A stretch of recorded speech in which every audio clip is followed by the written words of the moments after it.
You're watching AI TV from the 7th annual AI Expo Africa. I'm Tembekile Mkhototo. We're still speaking, as always, to the various people who are attending this year's gathering, the largest that we've had over the 7-year period. And in fact, now we're going to hear from someone who also works within the data space. That's Sophia Frisbie.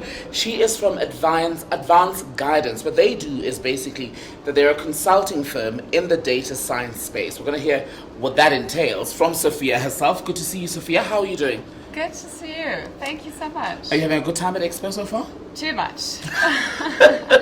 What are your observations at the moment from what you've seen? Day one? Well, you can just feel the energy. This is the right time to have this kind of exhibition. Mm-hmm. Everyone is talking about it.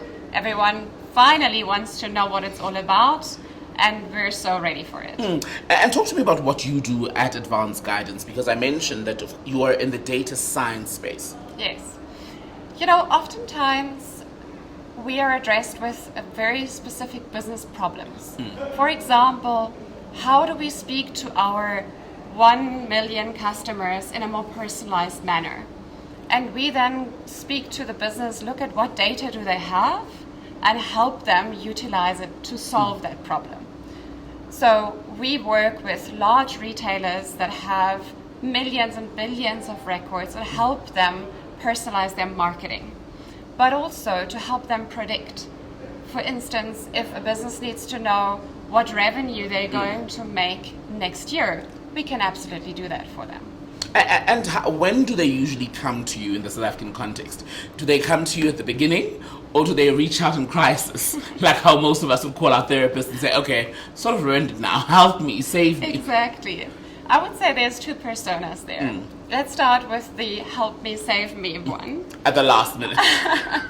That is oftentimes when they find that they have tried to use data, they have tried to embark on AI, but they just built up this depth and they really don't know where to even start. We start on that journey. We help them start from point A, which is let's organize your data, let's build your data lakehouse, let's make sure that you can use your data in future, and then help build you machine learning models, use these large language models, and so on. So that is sort of the crying persona.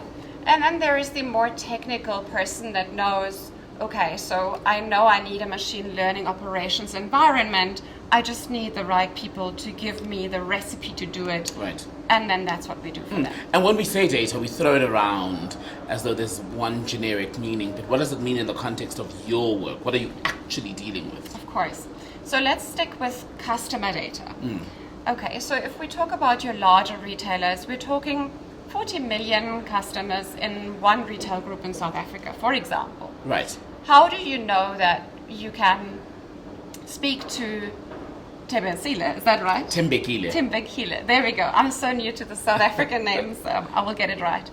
How do I know that Tembekile actually likes black shirts? Yeah. And that he likes to pair them with black trousers?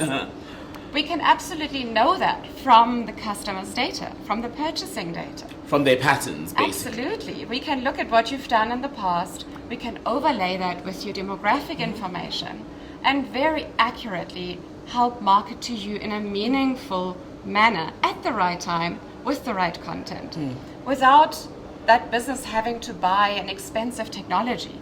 It can be as simple as taking the existing data, building a model that learns these patterns, and then help them market to this person at scale for 40 million customers. Am I right to say, because data is only as good as how well each business uses it to retain existing customers and attract new ones? You know, data management is something, it's not the sexy stuff. Everyone just wants to talk about AI and Gen AI, but at the end of the day, if you put garbage in, you're going to get garbage out. So oftentimes we go back to our clients and say, right, unfortunately, you still need another year until you're there, but let's help you get the foundation right now. And that's where we build up the right architecture, the right data management and governance for them to, in future, be able to monetize their data. Fascinated by data governance. What does that mean? Of course. In essence, it means how do you use your data in an efficient and profitable manner. if we understand that there is business value in our data, surely then we want to make sure that it's governed correctly. And that is what it's all about. It starts from monitoring your data quality and ensuring that it's consistent and complete at the place that you need it when you need it. And then, of course, also that it's ethically governed. So perhaps, you have certain sensitive information about consumers that is not used for marketing, that shall not be used for marketing. That also is part of governance. And let's talk about ethics within the AI conversation, data especially, because that is one of the fears, isn't it, that my information that may be used for whatever research purposes, let's say, may be abused in the process. It's so good that you're addressing that because, coming from Germany myself, when I came to South Africa, I observed that there is still a little bit of a Wild West going on here. And very soon, this is going to change because globally, consumers are becoming much more aware of their data privacy. And so it's time for all businesses to take that seriously. I think when it comes to ethics, it's on everyone's, or let's say the boards, when you're looking at your large companies, they have boards' responsibility to be clear around what is their desirable standards, and then to ensure that there is data management, data governance in place to execute accordingly. Right.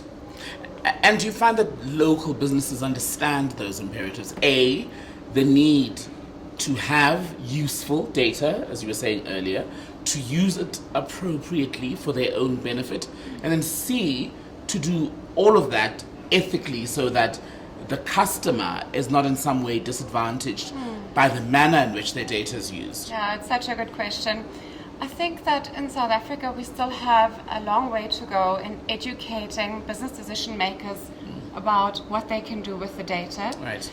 I often find having this conversation, it's helpful to stage gate it and to say, right, let's just have a quick look at your data and your business objectives. And let's just understand that if your goal is to position yourself in the market as X and Y, then really make sure that your data will enable you to do this. And let's just explore the data you have today and let's give you a roadmap to see that in future you'll be able to do that. And do you think that the data management space, how rapidly, in fact, is it evolving, would you say, over the years? And you've got a great context or a way in which you can compare perhaps the South African context versus what's happening in Germany. Are we keeping up as South Africa and more broadly as the African continent? Yeah. I can definitely see a difference in the maturity when we look at let's say, the data engineering space as a whole. South Africa is still very much, let's say, reliant on a lot of legacy problems, whereas overseas, we have moved on to everyone has data lake houses and there is very strict data management in place. Right. Also given the tight regulations in Europe compared to South Africa. I want to say though, on the positive note, I have seen clients that truly have represented this phenomenon of African leapfrogging. They have had nothing. Large businesses, don't get me wrong, they're big and successful, but data-wise and data systems-wise, they've been very rudimental. However, now that we're finally at a place where, computing costs have come down drastically and it's much more accessible for businesses to use their data, they immediately jumped to the new age.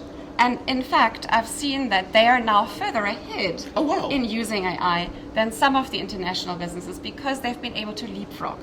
And is that, sorry, I don't mean to cut you off, but how much of that leapfrogging, I wonder, has been, shall we say, fostered by the slightly more loose regulation of the space? Good question. I think at times it is a good thing that there isn't too much red tape.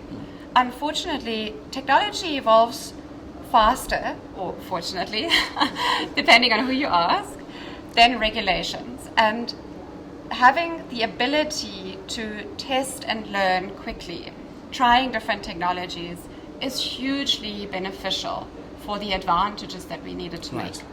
I would definitely say that thanks to South Africa being very brave and courageous. And South Africans, you'll always see, make a plan in using what's available. We have seen incredible use in AI that I cannot actually see in some of the, the German counterparts that I'm familiar with. And we're at AI Africa Expo 2024. It's the 7th one. Everyone is busy in the space at the moment with predictions of what's coming in the next year, in the next 5 years, in the next 10 years. What are your thoughts, and what are you perhaps most excited to see over the coming period? Yeah. Can I be honest with you? Please. That's the German in me. Truly, I think we need to calm down. AI is such a broad term, and it's going to be part of every single technology. And we mustn't panic. We need to understand that it's there to help us. Like the first industrial revolution, the second industrial revolution, it will help us to simplify and improve our lives and move on from mundane tasks. Now, that being said, I look forward to it being a normal part of how we build any technology, and not to be something that people are scared of or that people think is going to do miracles, because it doesn't.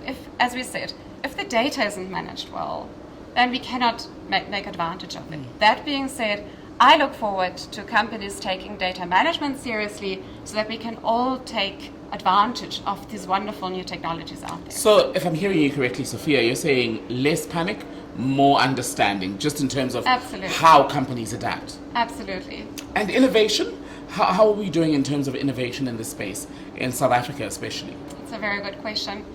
I would like to say that from making use of the technology out there, we are so much more efficient here, and we're so much more able to innovate quickly. If I see the long cycles that my US clients go through to make any decisions and any changes, it's a fraction over here, because we just don't have those resources. So we make a plan.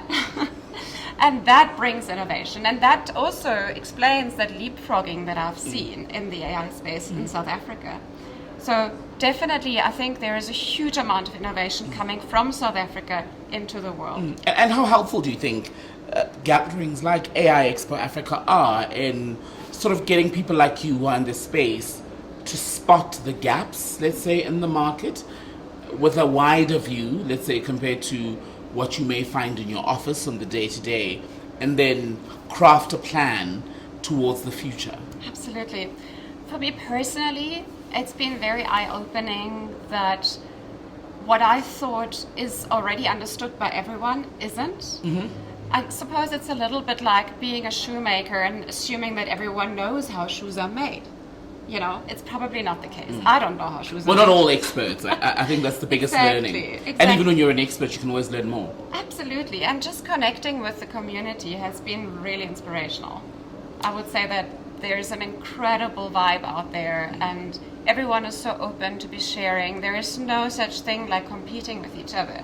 It's about enriching each other's experiences. Sophia Frisbie, really good to speak to you. Thank you so much for your time. Thank you. Sophia Frisbie from AdvanceGuidance, among the people who are attending this year's AI Expo Africa.